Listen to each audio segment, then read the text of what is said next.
एक शहर में एक बुनकर रहता था। वो अपने काम में बहुत कुशल था। रंग बिरंगे धागों में सुनहरे और चमकीले तार मिलाकर वो ऐसे सुंदर फूल पत्तियां बनाता था कि जो कोई भी उसके बनाए हुए कपड़े देखता हैरान रह जाता। मगर इन बढ़िया और महंगे कपड़ों को सिर्फ महाराजा ही खरीद सकते थे। इस वजह से उसकी बिक्री ज्यादा नहीं होती थी। उसे हमेशा पैसों की कमी रहा करती थी। उसका जैसे तैसे गुजारा हो ही जाता था। एक दिन बुनकर अपनी पत्नी से कहने लगा, पत्नी, देखो, हमारे पड़ोसी सिर्फ मोटा कपड़ा बनाते हैं। ये लोग काम में भी इतने होशियार नहीं, फिर भी इनकी आमदनी मुझसे चौगुनी है। इस गांव में कोई मेरे जैसा कारीगर है ही नहीं। इसलिए मैं तो विदेश में जाकर अपनी किस्मत आजमाने के लिए सोच रहा हूं।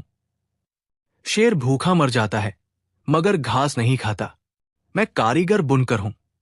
आम बुनकर की तरह मोटा झूठ कपड़ा तो बनाने से रहा।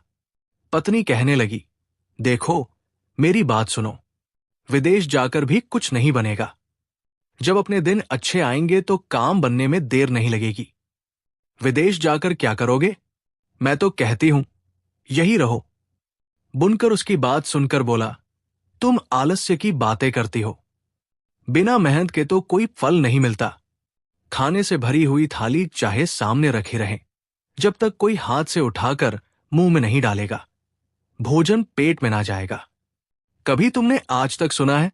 अरे, शेर को तो खुद हिरण का शिकार करना पड़ता है। मेरी राय में तो हर इंसान को कोशिश करनी चाहिए। मेहनत करने पर भी अगर फल ना मिले तो इसमें उस इंसान का कसूर नहीं, कसूरवार तो फिर किस्मत होती है। इस तरह अपनी पत्नी को समझा बुझाकर वो बुनकर एक बड़े शहर में पैसा कमाने के